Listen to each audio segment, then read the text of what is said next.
aí, gente, estamos de volta. Hoje é o nosso segundo encontro, a nossa segunda aula a respeito do Ministério da Lei, o Ministério da Vida, o Ministério da Lei, o Ministério da Letra, o Ministério da Morte, o Ministério da Condenação, como nós falamos ontem, na aula de ontem, e o Ministério da Graça, que é o Ministério do Espírito, é o Ministério da Vida, é o Ministério da sobreexcelente graça de Deus.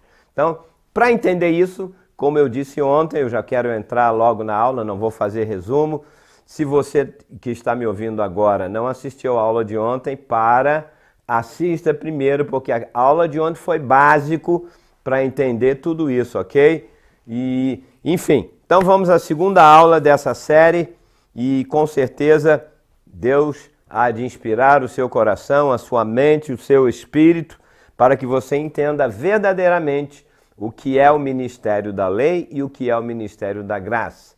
Lembra ontem quando eu lhe disse, lendo o texto de Paulo aos Coríntios, ele disse que se o ministério da lei já tinha uma sobreexcelente, né, como ele disse ontem, o ministério da lei tinha realmente graça, tinha a glória de Deus. Ele faz uma comparação com Moisés, né? E ele disse, quanto mais o ministério do Espírito, que vai ser muito mais abundante. Então, que o Senhor possa abençoar agora os nossos corações.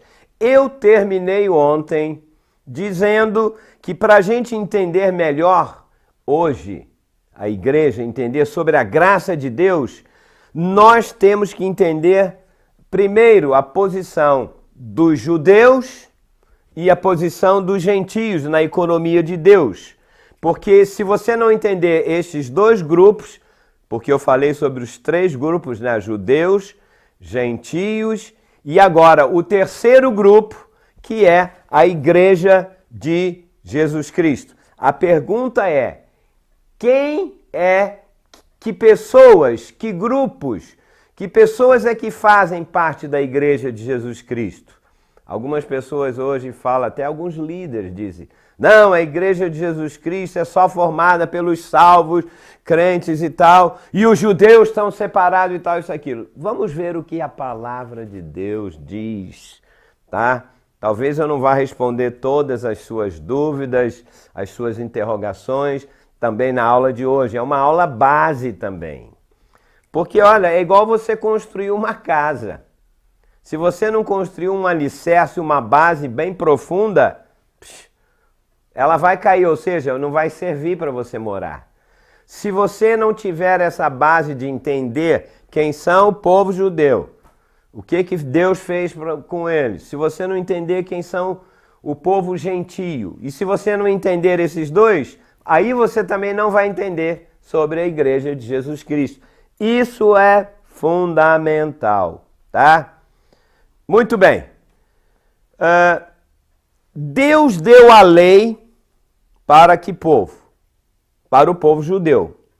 Por que razão Deus deu a lei para o povo judeu? Uma razão só. Não foi para que eles cumprissem. Pelo contrário, ele deu a lei para mostrar aos judeus a inutilidade dos esforços humanos deles de poderem cumprir a lei. Deus disse, eu vou dar uma lei bem dura, cheia de mandamentos, de proibições, para que eles olhem, leiam a lei e dizem, uau, Senhor, eu não posso cumprir isto. E assim preparassem este grupo de judeus para a revelação da graça de Deus. Ou seja, para que eles pudessem receber Deus e, obviamente, através de Jesus Cristo, ou para eles, o Yeshua HaMashiach, quando eles vissem, puxa, Deus, o Senhor nos deu uma lei muito dura, muitos mandamentos, nós não podemos, tem misericórdia, o que nós podemos? Aí Deus falava, ótimo, agora vocês entenderam que eu dei estas leis e vocês viram que é impossível de cumprirem. Mas você sabe de uma coisa, sabe o que aconteceu? Deixa eu falar uma coisa primeiro. Todo mundo fala, Deus deu a lei para os judeus. Mas Quais são as leis? Você sabe quantas leis o povo judeu tinha que cumprir? 613 leis. Você acha que alguém pode cumprir? Olha, eu vou dizer uma coisa, nem 10%, nem 5%, talvez nem 1%. E se quem conhece estas leis que estão registradas lá no Torá, no Velho Testamento, né, no Tanakh, como são as escrituras, a pessoa vai ver que é impossível.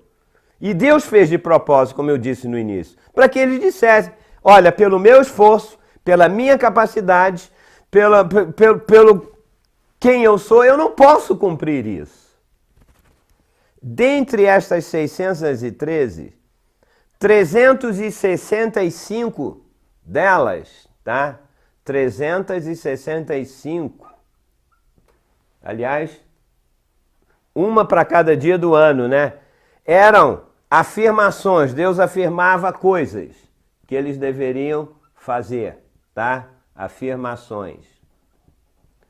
E 613 menos 365 sobram 248, o quê? Proibições.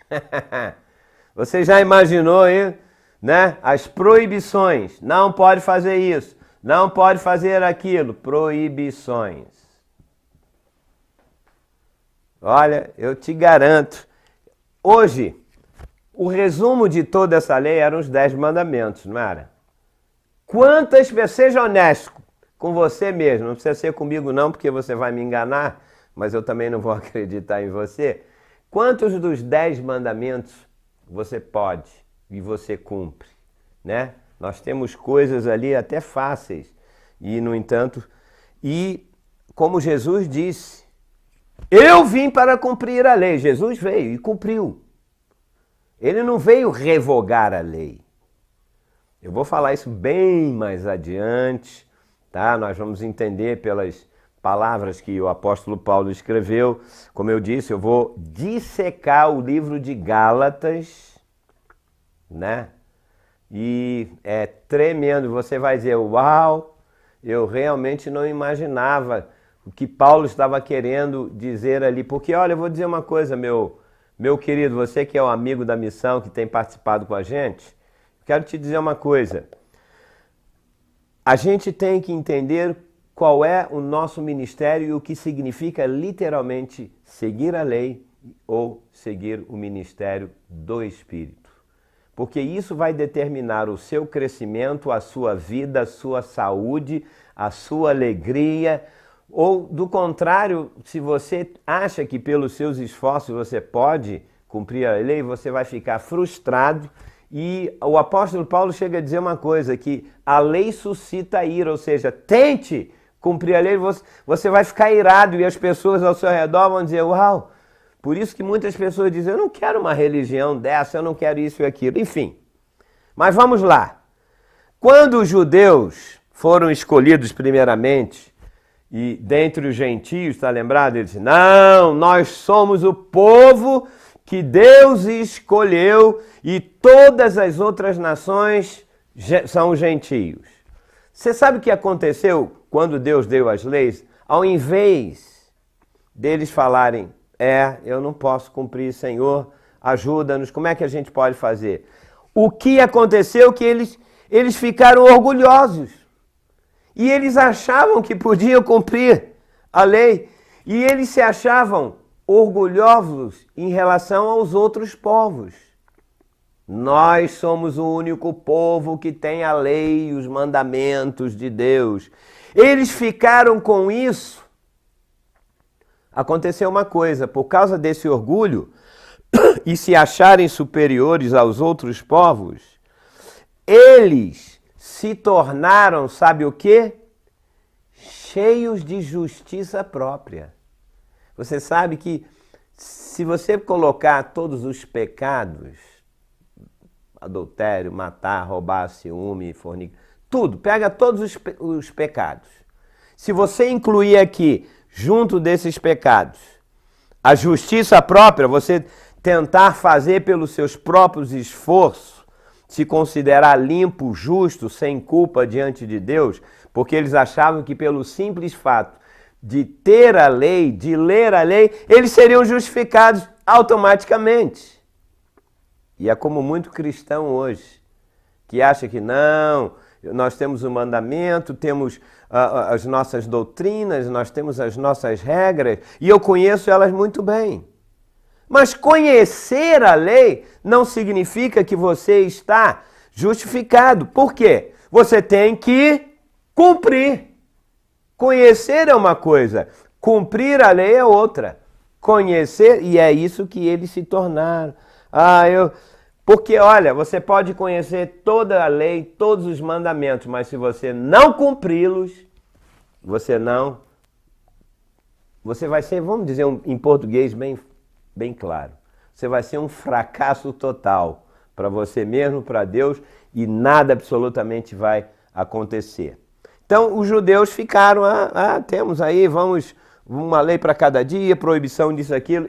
E você pode ler pela história do Velho Testamento, da Velha Aliança. Eu gosto de chamar a Aliança da Promessa. O Velho Testamento, para mim, é a Aliança da Promessa. Deus prometeu graça, vida e tal. E quando Jesus veio, começou a aliança do cumprimento da promessa. Mas se você quer ficar com a aliança da lei, né, a aliança do Velho Testamento, pode.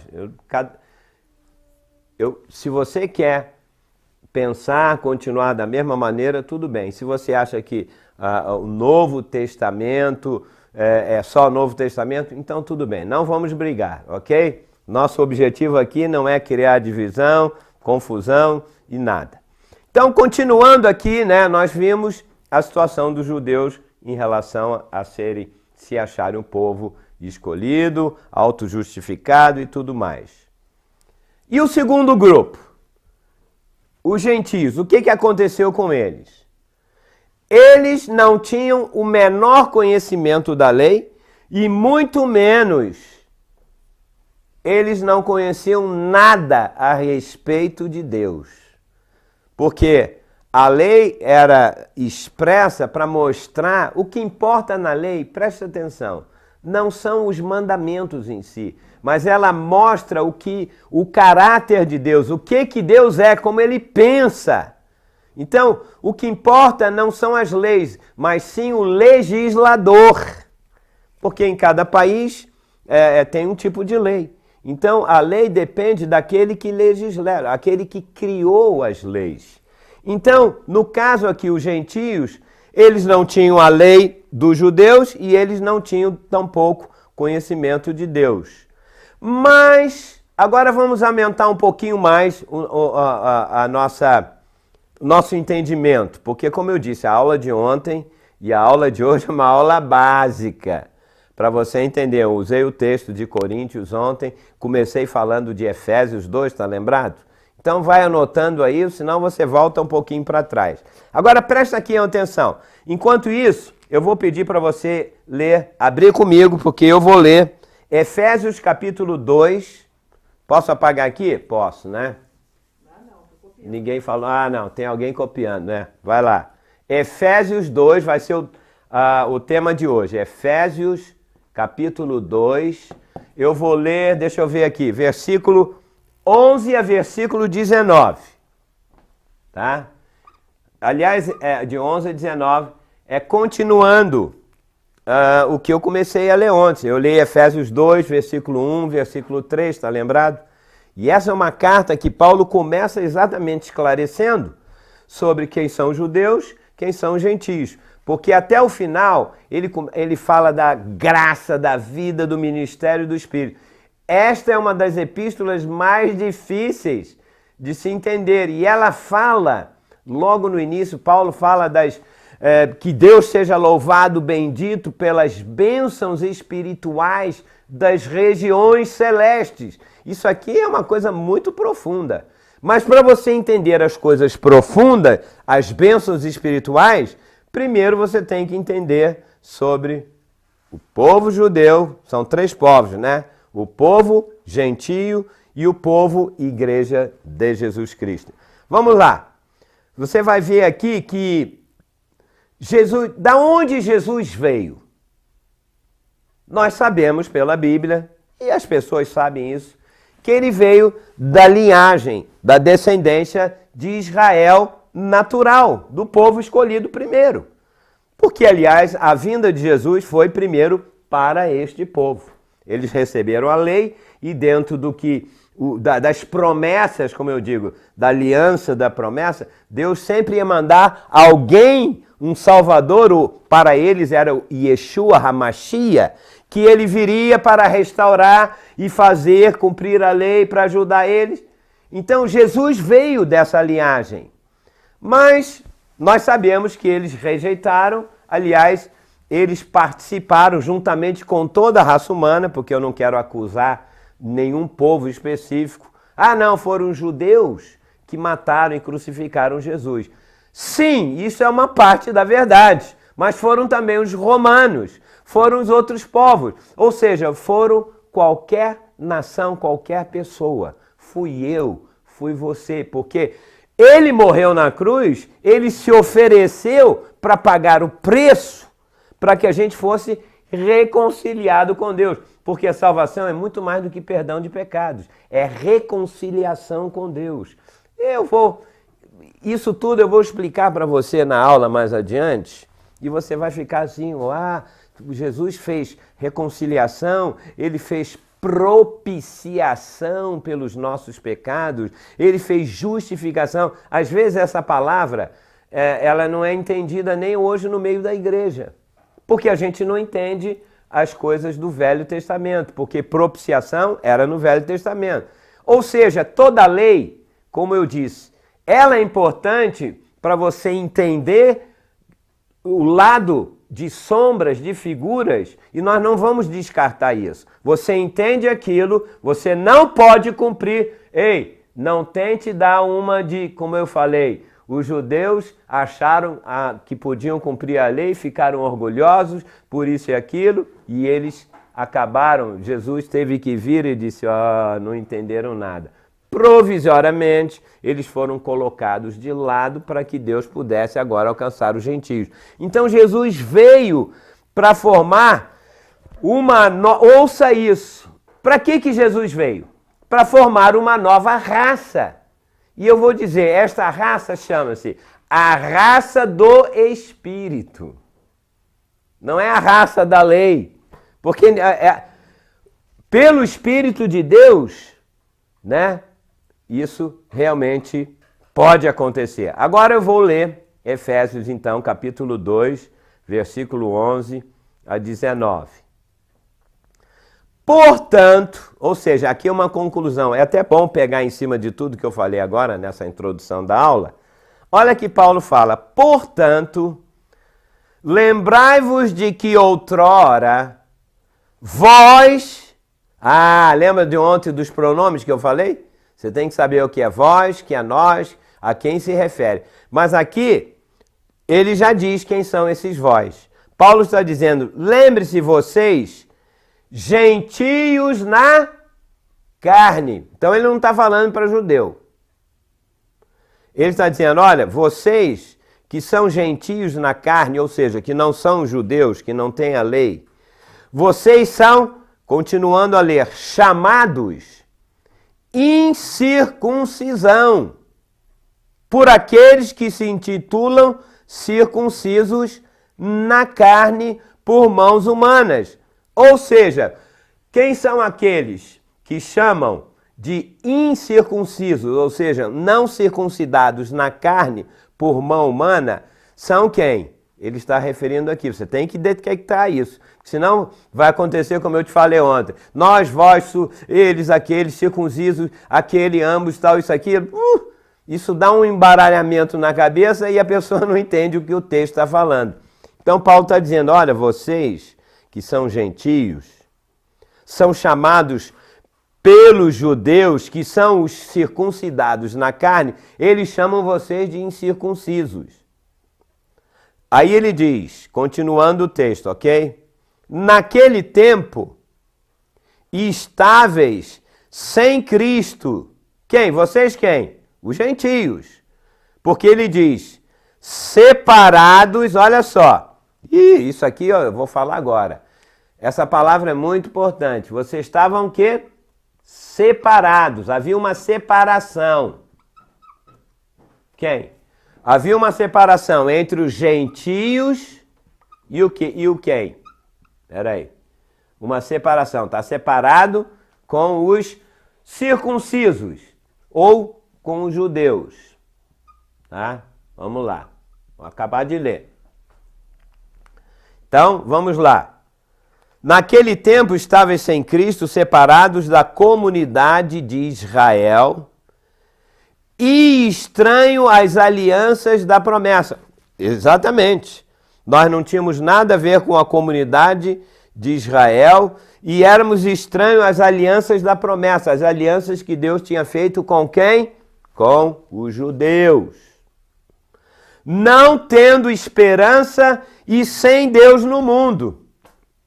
Está confirmando o que eu falei, não é?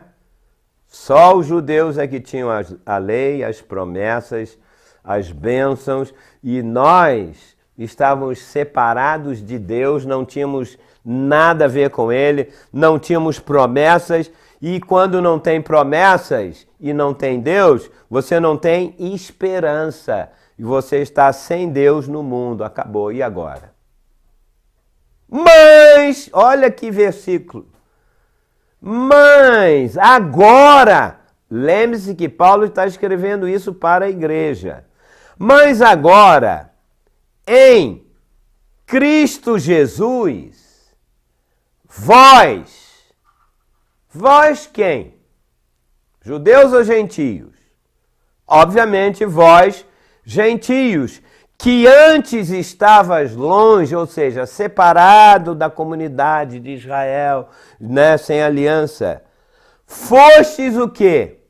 Aproximados pelo sangue de Cristo. Uau! Por isso que eu botei lá, tinha separação.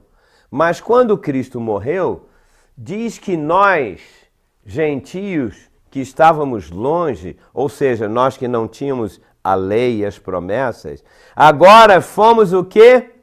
Diz aqui, aproximados pelo sangue de Cristo. Mas como? Aí ele diz, porque Ele é a nossa paz, o qual de ambos, que ambos são esses? Primeiro ele fala nós, vós, e agora vem com ambos. O que significa ambos? Dois grupos. Ambos não significa dois? Então quais são os dois grupos? Judeus e gentios. Então diz aqui, vamos voltar um pouquinho. Porque Ele é a nossa paz. Ora, por que Ele é a nossa paz aqui? Porque quando há divisão e separação, não, eu sou judeu, sou povo de Deus, abençoado, vocês não são. E os gentios não são nada, o que existia entre os dois? Você pode imaginar como era naquela época? Briga! Era briga, nós não somos nada, não temos Deus, não temos esperança. Não, mas nós temos a religião. Pai, e agora? Jesus veio para trazer paz, ou seja, abolir a separação e trazer a aproximação entre os dois. Vamos lá. Então, por isso, Ele é a nossa paz, o qual de ambos, ou seja, de judeus e de gentios, olha o que diz o texto, fez um. E tendo derribado a parede de separação que estava no meio, olha aqui, eu vou anotar essa, eu quero que você anote essa expressão aqui, parede de separação. Lógico, se você se acha o único pessoa escolhida e o outro não, há uma parede, né, de separação entre você e aquela pessoa. E Paulo continua dizendo assim, né? Ele aboliu a lei dos mandamentos na forma, fez tendo derrubado a parede de separação que estava no meio. No meio de quem? Entre os gentios e entre os judeus. Eles eram separados. Jesus veio e aboliu, diz aqui, ó, olha que interessante. Essa parede de separação, diz aqui o texto, que estava no meio, a inimizade. Ou seja, não havia amizade, comunhão entre os judeus e os gentios, mas havia inimizade. Mas diz que quando Jesus veio e trouxe paz, ele aboliu, anulou na sua carne, ou seja, ele considerou, acabou. O que ele anulou? Grifa aí na sua Bíblia. A lei dos mandamentos na forma de ordenanças. Ele disse, acabou mandamentos na forma de ordenanças. Quer dizer, que eram ordens. Lembra que a lei é porque na aula passada eu falei que tinham tantas obrigações e tantas proibições, que o somando dariam 613 leis. Ele disse, quando na sua carne, pelo fato dele ter vindo, para acabar com a inimizade entre os dois, ele disse, acabou agora, na forma de ordenança, diz aqui, para que dos dois criasse em si mesmo um novo homem. Peraí, quem são dos dois? Veja, fazendo o quê? Para que dos dois criasse em si mesmo um novo homem. Quem são esses dois? Lógico, são primeiro os judeus e depois os gentios. É o ambos. Criando um novo homem, fazendo a paz. E reconciliasse ambos, quem? Judeus e gentios. Em um só corpo. Não existe uma igreja para judeus e nenhuma para gentios, porque Jesus veio, aboliu, tirou a inimizade e diz aqui Paulo que ambos, ou seja, os judeus e gentios, têm de estar num só corpo. Infelizmente hoje, a igreja de Jesus Cristo, hoje não, já vem há algum tempo, lá atrás, anos e anos, consideram o povo judeu como o povo que negou Jesus, não quis nada, ainda falam que como eles não quiseram, foram rejeitados e acabou, e agora só para a igreja. É a mesma justiça própria que os judeus tiveram em relação aos gentios. E a igreja está dizendo, nós somos o povo, nós temos Jesus, nós temos a lei do Espírito da vida, nós é que somos bons, e nós é que somos isso, aquilo. A mesma coisa que os judeus faziam com os outros povos. Nós temos as leis e tal. Você sabe que a mentalidade do povo cristão ainda está muito legalista no seu coração e no seu espírito. Por isso Paulo disse, rejeita divisão, facção. Não, eles foram temporariamente, como eu vou falar mais adiante, em outras aulas, que, na verdade, Deus parou temporariamente para que pudesse alcançar nós gentios. Então não fica batendo no peito aí dizendo, desculpe, mas eu espirrei. Deu para ver, né? Vamos lá, vamos continuar a ler. Então, destruindo a inimizade... desculpa, um pouquinho mais em cima. Para que dos dois, ou seja, dos judeus e gentios, criassem em si mesmo um novo homem, fazendo a paz.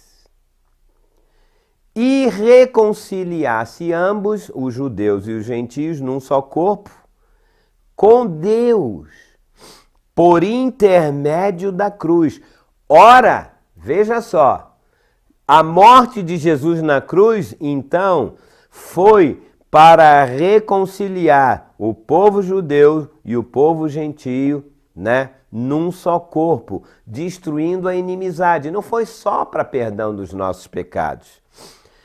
E diz aqui, para terminar no final, e vindo, evangelizou, trouxe uma boa notícia paz a vós outros que estáveis longe. Ei, vós outros que estáveis longe, pelo contexto, significa o quê? Quem são, judeus ou gentios? Quem é que estava longe? Ele trouxe paz. Quem? Ele está se referindo aqui que a vós outros que estáveis longe, somos nós os gentios. Nós não estávamos longe da comunidade de Israel, separado das alianças. Jesus veio e para nós que estávamos longe, gentios, ele trouxe a paz. E, continuando, ele disse, e trouxe paz também aos que estavam perto. Quem é o que estavam perto? São os judeus. Eles que estavam lá. Então, veja, se você ler esse texto e não colocar judeu, gentio, ou gentio, judeu, ambos, paz, reconciliar-se, você não vai entender o texto. É por isso que a gente... Porque um pronome serve para economizar palavras. Imagina se você tivesse que escrever, a Bíblia teria 2 vezes mais. Mas, enfim, você já entendeu que os ambos é o povo judeu e o povo gentio. E Paulo conclui dizendo, ambos temos acesso ao Pai em um Espírito. Ambos quem? Quem é que tem acesso agora ao Pai em Espírito? O judeu e o gentio. Pastor, afinal de contas, a igreja de Jesus Cristo, qual é a igreja verdadeira? É a pentecostal? É a batista? É a igreja batista de não sei de onde? É a nova vida? É não sei o que, vida nova? Tem nova vida e vida nova. Olha, todos dois é a mesma coisa, nova vida ou vida nova é a mesma coisa, mas são igrejas e doutrinas diferentes. Existe uma inimizade, uma indiferença no meio da igreja hoje. Não, a nossa igreja que vai ganhar o rio para Cristo e tal. Nosso ministério porque temos a palavra certa. Isto é o mesmo Espírito que tinha quem? Os judeus. Somos o único que temos as leis. Os outros não têm nada. Jesus veio trazer a paz, a reconciliação. Ele morreu na cruz para isso e a gente continua nessa. Assim, última parte do versículo 19. Conclusão final. Ou seja, o que eu quero dizer é o seguinte, já não sois estrangeiros e peregrinos. Não sois. Esse sois aqui quem é? Peraí, deixa eu pensar. Já não sois estrangeiros e peregrinos. Ah, somos nós os gentios. Porque nós éramos estrangeiros em relação a eles, a Deus, e peregrinos. Estavam andando aí ao léu sem nada. Não, vocês já não são estrangeiros e peregrinos, mas concidadãos dos santos, e sois família de Deus. Eu vou parar aqui agora, porque amanhã eu vou falar aqui sobre o versículo 14 de Efésios, para você entender tudo isso que nós lemos nessa carta de Paulo. Como eu disse, eu não preciso inventar nada, eu não preciso criar uma doutrina. Não, eu leio aqui. Eu gosto de ler a Bíblia, como eu falei para vocês, e deixar que a Bíblia fale por si mesma. O que eu falei nessa aula de hoje da minha opinião? Nada. A minha opinião não importa. Por isso que eu disse ontem para vocês, eu sou um cooperador do Evangelho. Eu sou um cooperador, como Paulo falava, meus cooperadores no Evangelho do Reino de Deus. Porque Ele é o Rei, somos todos cooperadores. Se você está no espírito da inimizade, achando que você é isso, aquilo, você está fora. Ah, os judeus não são nada. Quem? Não fale isso. Não, o judeu diz, os gentios, essa igreja não é nada. Não fale isso. Porque se Jesus morreu para juntar os dois, esses são os santos. Esses são os que entendem a economia de Deus. Vamos abolir esse espírito de facção, de denominação. É isso, a nossa doutrina é assim. Então, para você crer, para você ser um Deus, um cristão perfeito, tem que crer como nossa doutrina, querido. Não faça isso, você está ferindo, você está colocando Jesus na cruz, porque ele morreu para abolir a parede. Olha aqui, a parede de separação. Está aqui, uma parede. E essa parede que existe também hoje na igreja Porque a parede diz, somos excluídos. Daqui para dentro é como a gente crê. Quem crê diferente está fora da aliança. Está fora da aliança quem cria parede. Ah, mas temos uma doutrina bíblica. Não importa a sua doutrina. Importa se você tem inimizade, né? Como disse lá, a inimizade, né? Estrangeiros, peregrinos, essas palavras todas. Então amanhã, tenho mais um minuto para dizer para você aqui, ponto e vírgula, porque nós vamos agora começar a falar um pouco mais. Eu vou concluir isso, eu não quero prolongar as aulas, tá? Por isso vão ter muitas aulas aí, não? Olha, vai apertando o cinto, porque ainda isso é básico. Qualquer coisa que você queira saber, nós temos a nossa página no Facebook. E essa página que meu amigo, meu cooperador no Evangelho, eu e ele, né, e outros irmãos também, ele criou, foi o Rodolfo Fidelis, né, ele, a sua casa, sua família, Paloma, temos vários irmãos que somos de denominações diferentes, graças a Deus, mas somos um corpo de Cristo. Não, eu detesto até um nome, denominação. Eu detesto. Eu já derrubei tanta parede na minha vida, porque, olha, interessante, no século passado, ou seja, há pouco tempo atrás, o muro de Berlim que separava uma nação na Alemanha caiu. Houve festa, separação. Hoje ainda o povo está lá e somos separados por doutrinas mortas. Não a nossa... Não, nós não somos da lei, mas quando você cria denominação e separações e maneiras de pensar, é a mesma coisa que lei, é pior, porque você está fazendo da graça de Deus uma ideia sua própria. Não faça isso, eu não estou aqui brigando com ninguém, pelo contrário, eu estou dizendo, continua a ouvir com a gente. Qualquer dúvida, página da Missão do Farol, Facebook, Missão do Farol, tem das aulas, tem o nosso endereço, tem qualquer informação que você precisa, ok? Em cima da hora, olha, um grande abraço e que Deus continue a te iluminar e esclarecer, porque eu estou jogando o que a palavra diz. Então, um abraço, até amanhã e a gente volta, ok? Fui!